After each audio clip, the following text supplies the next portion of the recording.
ఛత్రపతి శివాజీ మహారాజ్ జయంతి వేడుకల్లో భాగంగా మేడ్చల్ మల్కాజ్గిరి జిల్లా మునిరాబాద్లోని శివాజీ మహారాజ్ విగ్రహానికి ఎంపీ ఈటెల రాజేందర్ పూలమాలలు వేసి ఘనంగా నివాళులర్పించారు। ఈ సందర్భంగా ఈటెల మాట్లాడుతూ దేశంలో హైందవ ధర్మాన్ని కాపాడేందుకు ఛత్రపతి శివాజీ చేసిన త్యాగం చరిత్రలో చిరస్థాయిగా నిలిచిపోతుందని, మొఘలాయి చక్రవర్తుల దౌర్జన్యాలు దుర్మార్గులు ఎదిరించిన ధీరుడని పేర్కొన్నారు। శివాజీ మహారాజ్ చరిత్ర శాశ్వతంగా ఉండాలని, వచ్చే తరాలు ఆ చరిత్రని మననం చేసుకోవాలని శ్రీశైలంలో ఆయన స్ఫూర్తి కేంద్రం గొప్పగా ఏర్పాటు చేసుకున్నామని ఎంపీ ఈటెల రాజేందర్ గుర్తు చేశారు। ఆనాటి సర్పంచ్గా శ్రీనాథ్ రెడ్డి గారు రెండు గొప్ప విగ్రహాన్ని ఆవిష్కరించారు। అందులో ఒక విగ్రహం భారత జాతి గర్వించేటువంటి మన ముద్దుబిడ్డ ఛత్రపతి శివాజీ గారి విగ్రహం, రెండవ విగ్రహం సర్దార్ వల్లభాయ్ పటేల్ వందల సంఖ్యలో ఉన్న సంస్థలను ఏకం చేసి ఇవాళ మనం చూస్తున్నటువంటి భారతావనికి అంకురార్పణ చేసిన మహనీయుడు సర్దార్ వల్లభాయ్ పటేల్। ఈ రెండు విగ్రహాలు ఇక్కడ ఉండడం ఈ గ్రామానికి ఒక గర్వకారణంగా మనం భావించాలి। ఈ కార్యక్రమానికి అతిథిగా వచ్చినటువంటి మా అధ్యక్షుడు బుద్ధి శ్రీనివాస్ గారు, మా మాజీ అధ్యక్షులు రాష్ట్ర నాయకులు విక్రమ్ రెడ్డి గారు, పిల్లలకి, టీచర్స్కి, గ్రామ పెద్దలకి అందరికీ నమస్కారం।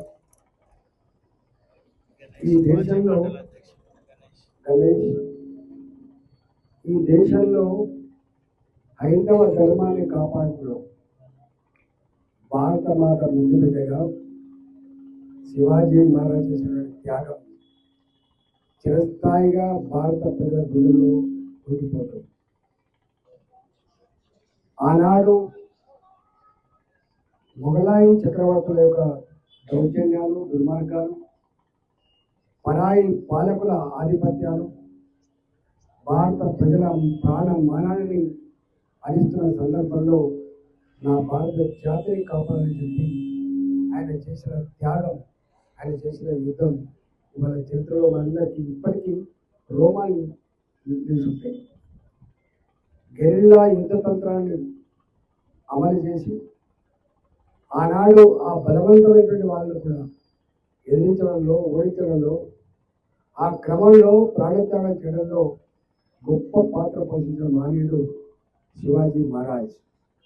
శివాజీ మహారాజ్ యొక్క చరిత్ర, శివాజీ మహారాజ్ యొక్క త్యాగాలు చిరస్థాయిగా ఉండాలి, వచ్చే తరాలు ఆ చరిత్రని మనం చేసుకోవాలని చెప్పి శ్రీశైలంలో ఆయన స్ఫూర్తి కేంద్రం కూడా గొప్ప నిర్మాణం చేశాం।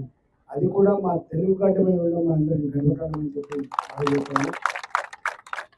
మహనీయుల యొక్క త్యాగ పురుషుల యొక్క ఇవాళ జయంతి ఉత్సవాలు కానీ, వర్ధంతి సభలు కానీ పిల్లలుగా మనం పాల్గొంటున్నప్పుడు, ప్రజలుగా మనం పాల్గొంటున్నప్పుడు మరొకసారి ఇవాళ కులంతో, మతంతో సంబంధం లేకుండా, జెండాలతో, పార్టీతో సంబంధం లేకుండా మనం ఇలా అనుభవిస్తున్న ఈ స్వేచ్ఛ, మనం ఈరోజు మనం జీవిస్తున్న దానికి కారకులు ఆ మహనీయులే కాబట్టి ఆ మహనీయుల యొక్క చరిత్రని మరోసారి గుండెలు నిలుపుకొని మనం ఆచరించాలి, దేశభక్తిని రగించుకోవాలి, దేశభక్తిని కాపాడుకోవాలి, దేశాన్ని కాపాడుకోవాలని చెప్పి ఈ సందర్భంగా మనం చేస్తూ మీ అందరికీ నమస్తే, శుభాకాంక్షలు।